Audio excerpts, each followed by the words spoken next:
तो CM Punk ने अपनी जो डील है वो तो डन कर ली है मंडे नाइट रॉ के साथ में, लेकिन सीएम पंक के कारण डब्ल्यूडब्ल्यूई को भयंकर वाला फायदा हुआ है और ऑलमोस्ट पंक ने सभी रिकॉर्ड्स को ब्रेक कर डाला। मैं बात यहाँ मर्चेंडाइज सेलिंग के बारे में कर रहा हूँ, उसके बारे में हम लोग बात करेंगे। क्या फाइनली ड्रू मैकिंटायर अगले वर्ल्ड हेवीवेट चैंपियन बनने वाले हैं, उसको लेकर भी कुछ बातें आई हैं सामने, प्लस और भी कुछ एडिशनल अपडेट्स में जानने के लिए मिलेंगे इस वाली वीडियो में। So hello everybody and welcome back to new video. Recent time में आयरन क्लॉ का प्रीमियर होता है और इस आयरन क्लॉ के प्रीमियर के ऊपर जॉन सीना एमजेएफ दोनों एक साथ आए हैं, जो कि मुझे बहुत सरप्राइजिंग वाली बात लगी। और भी कुछ अपडेट्स में जानने के लिए मिलेंगे इस वाली वीडियो में, वही पुराना dialogue. So without wasting any time let's begin this video. लेकिन वीडियो को सबसे पहले मैं शुरू करने वाला हूं जे ऊसो के साथ में। जे ऊसो ऑफ कोर्स हमारे फॉर्मर राइट हैंड मैन है और इवन रिसेंटली रॉकी एडिशन के अंदर उन्होंने ड्रू मैकिंटायर का एक अच्छे खासे मैच के अंदर आमना सामना किया। लेकिन तुम लोग को बता दूं रिसेंट टाइम में कुछ अजीबोगरीब स्टैट्स आए सामने, इस इनके मुझे भी सरप्राइज लगा, लेकिन फिर मैंने चेक किया तो एक्चुअल में रियल है कि जब से Jey Uso Monday night raw में आए हैं उन्होंने कोई भी सिंगल्स मैच नहीं जीता है कंपनी में, जो कि बहुत सरप्राइजिंग वाली न्यूज़ है। बिकॉज जिस तरीके से डब्ल्यूडब्ल्यूई जे ऊसो को पुश दे रही है, ऑफ कोर्स दिमाग में ये होगा ना कि जे ऊसो तो बहुत कम हारे हैं, लेकिन एक्चुअल में जो स्टैट्स हैं उसके अकॉर्डिंग जे ऊसो जब तक मंडे नाइट रॉ में आए हैं तब से उन्होंने एक भी सिंगल्स मैच के अंदर विक्ट्री हासिल नहीं की है। तो मुझे लग रहा है ट्रिपल एच को हल्की सी चीजें फिक्स करने की जरूरत है। देखो ऑफ कोर्स मे भी ऐसा हो सकता है ट्रिपल एच अभी क्राउड को टेस्ट कर रहे हैं कि जे ऊसो को कितना लेवल का सपोर्ट मिल सकता है, हम उन्हें वर्ल्ड टाइटल पिक्चर के अंदर डालें या फिर ना डालें, तो ये सारी चीजें चल रही होंगी ऑफ कोर्स उनके मन में। लेकिन क्या ये स्टैट्स सुन के तुम्हें भी वियर्ड लगा, बताना अपना ओपिनियन कमेंट सेक्शन में। बात हम लोग जॉन सीना के बारे में करते हैं, बिकॉज रिसेंट टाइम में जॉन सीना स्पॉट किए गए हैं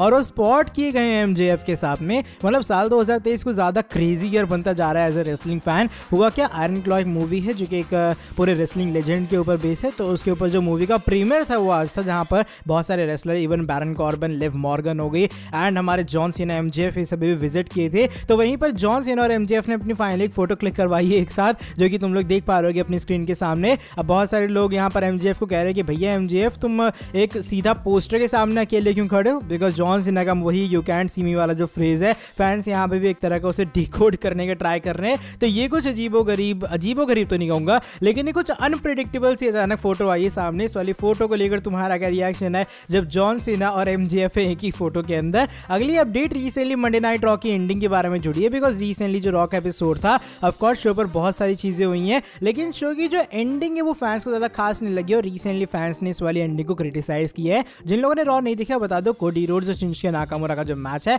वो शो का मेन इवेंट था और मैच जहां तक मुझे याद है 15-20 मिनट का इजीली गया था, ठीक है। लेकिन उसके बाद आखिर में क्या हुआ कि जो नाकामुरा है वो अपना जो रेड मिस्ट है ना वो फेस से थूकते हुए नजर आए कोडी के ऊपर, मैच डिस्क्वालिफिकेशन में एंड हो गया और पता नहीं क्यों क्रीड ब्रदर्स बचाने आ गए कोडी रोड्स को और कुछ इस तरीके से शो एंड हुआ। तो लोगों ने कहा पहली बात तो ये कि क्रीड ब्रदर्स क्यों बचाने हैं, उसका सेंस बनता नहीं है, ठीक है।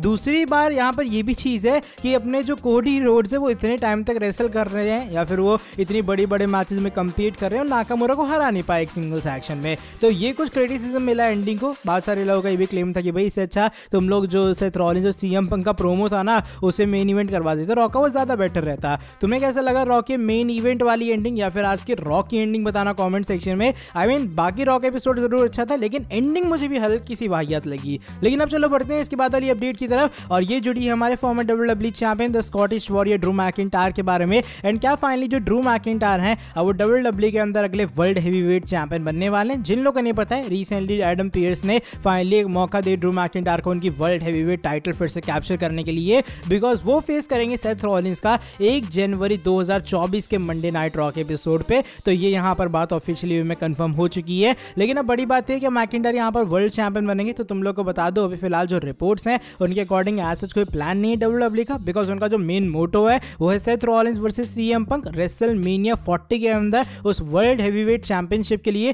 फिलहाल डब्ल्यूडब्ल्यूई ये नहीं सोच रही कि भाई हम लोग क्या करेंगे ड्रू मैकिंटायर को चैंपियन बना देंगे और सीएम पंक सेथ रॉलिंस एक राइवलरी फ्यूड हो जाएगा, बिकॉज जो ओरिजिनल प्लान्स अभी फिलहाल वो ऐसे ही हैं जो एकदम कहते हैं ना बेसिक ड्रॉ है सामने। वो ये है कि सीएम पंक जाएंगे, रॉयल रंबल जीतेंगे, सेथ को चैलेंज करेंगे, इवेंचुअली इन दोनों का मैच होगा वर्ल्ड हेवीवेट चैंपियनशिप के लिए शोज के अंदर। और मैकिंटायर अभी फिलहाल इस वाले मिक्स के अंदर इंक्लूड होने के चांस कम है। बाकी जब शो ऑफ कोर्स पास आएगा तो चीजें और आउटकम और भी अलग अलग आएंगे सामने। अगली अपडेट सेथ रॉलिंस के बारे में जुड़ी है और बाद में सेथ के बारे में इसलिए कर रहा हूं बिकॉज रिसेंट टाइम में फाइटफुल सिलेक्ट की तरफ से एक अपडेट आई है सामने। अब देखो बेसिकली फाइटफुल का यहाँ पर कहना ये कि हमारे जो विजनरी सेथ फ्रीकिंग रॉलिंस है उनका जो डब्ल्यूडब्ल्यूई कॉन्ट्रैक्ट है वो साल 2024 के अंदर एक्सपायर होने वाला है। अब 2024 2024 के अंदर WWE का जब ये कॉन्ट्रैक्ट एक्सपायर होगा तो एक बड़ा क्वेश्चन है कि WWE क्या सेथ को रीसाइन करवाएगी या फिर नहीं। तो देखो अभी फिलहाल ऐसे कोई भी प्लान्स नहीं है कि सेथ WWE को लीव करेंगे, तो श्योरली कंपनी उनके साथ में रीसाइन करने वाली है। लेकिन हाँ, उनका कॉन्ट्रैक्ट साल 2024 के अंदर एंड होने वाला है और शायद मिड में एंड होगा, जून के अराउंड में।